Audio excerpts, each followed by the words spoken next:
And a very good evening to you, Andrew Feinstein, and thank you for your time. Is this the end of the road for Jacob Zuma, do you think? I would imagine so. I mean, I suppose technically he could still appeal today's decision, but there has to be a point at which the appeals stop. For someone who claims to want his day in court, Jacob Zuma has spent an extraordinary amount of time, and I would imagine money, trying to avoid going to court. I hope that today's decision brings that day of Jacob Zuma appearing in the dock together with Thales, or Thomson CSF as they were then known, the French arms company who bribed him, to see him finally answer those charges, because I think that the evidence against him is fairly overwhelming, and that was reiterated by the judges in today's decision. You say all of that, but I'm not sure how much you heard from our previous report coming into this conversation. Zuma supporters saying this is a very much expected outcome from the court, still seeing this as part of a bigger political conspiracy against the former president. For the benefit of those that are not familiar with the nitty-gritty of the arms deal and what Zuma is accused of doing, paint us a picture of why it is so important for him to go on trial. Sure. I mean, I think the first point to make is that Jacob Zuma is not the only one implicated in corruption in the arms deal. And that is important because I think that the National Prosecuting Authority, after the decision of the courts to set aside the Sariti Commission of Inquiry report, should look to opening investigations into a whole range of people involved in effectively stealing hundreds of millions of rands, if not billions of rands, from the South African people in the arms deal. Very simplistically put, the arms deal was the first instance of state capture. The country decided to spend $10 million on weapons that we didn't really need and that we've barely used until today, and about 300 to 350 million were paid in bribes to very senior politicians, to senior officials in the defense force, to some corporate executives, etc.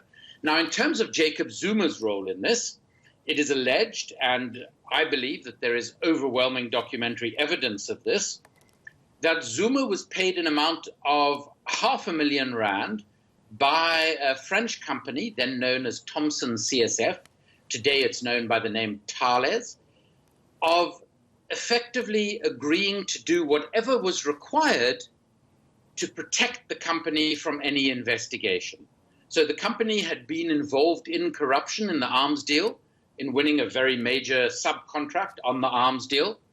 And Zuma, through his financial advisor at the time, Shabir Sheikh, entered into an agreement with the company that they would pay him this money in order for him to ensure that they didn't face investigation. So what did he do in regard to this? Well, the interesting thing is, initially, the French company didn't pay Zuma the money. Zuma, as a consequence, was privately, to me, when I was an ANC MP, very supportive of an investigation into the arms deal that the committee, on which I was the ranking ANC member, a committee in Parliament called the Standing Committee on Public Accounts, or SCOPA, for us to investigate the arms deal. And I never understood why Zuma was so keen on this investigation, while our then president, Thabo Mbeki, was opposed to the investigation and tried to get me to close down the investigation. It later became clear to me. After Thomson CSF, who hadn't paid Zuma the R500,000 he was owed, agreed to pay him the money in a notorious encrypted fax, he then enabled Mbeki's people to effectively close down Scopa's investigation and thus protect the French arms company from investigation.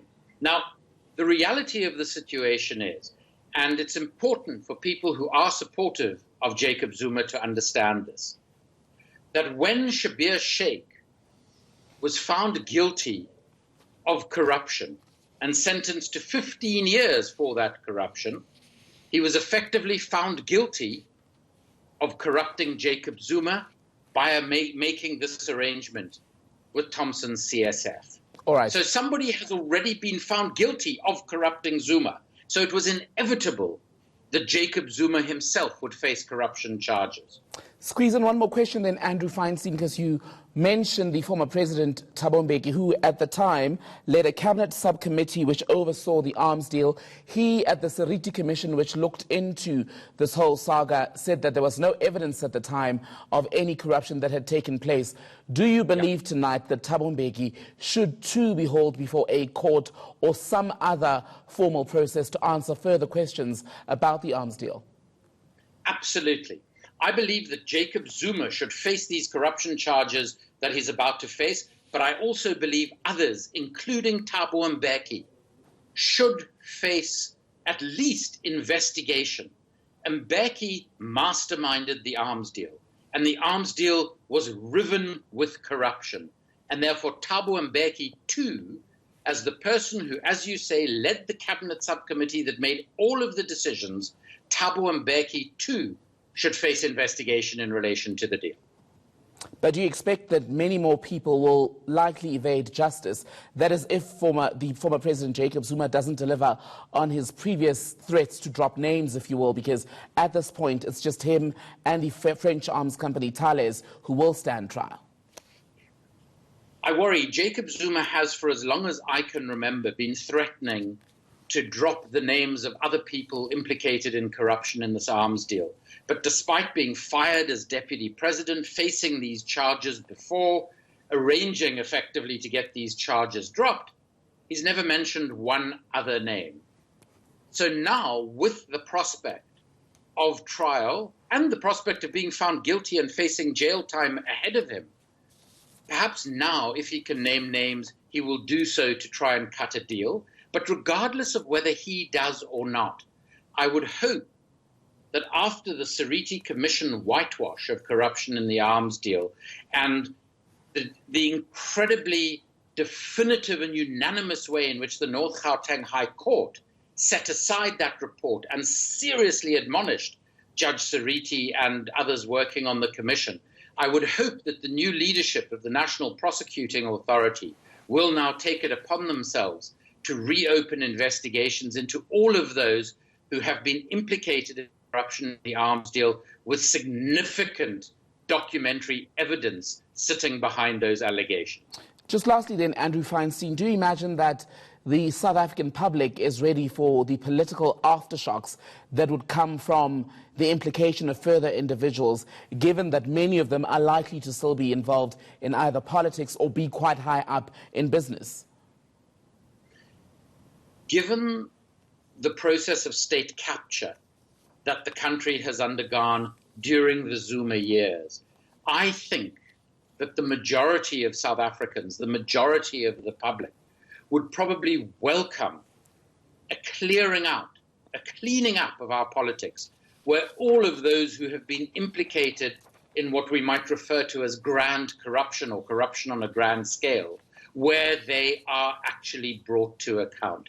I think it would be an incredibly good thing for the country. I think it would set us on a path that would make clear that public money, state money, is actually money that should be spent in the interests of the vast majority of the South African public. And what is going to be required to do that is to see people, regardless of how powerful they were or are today, facing the consequences of any corrupt activity that they've been involved in. Andrew Feinstein, Skyping in from the United Kingdom tonight. Thank you for your time.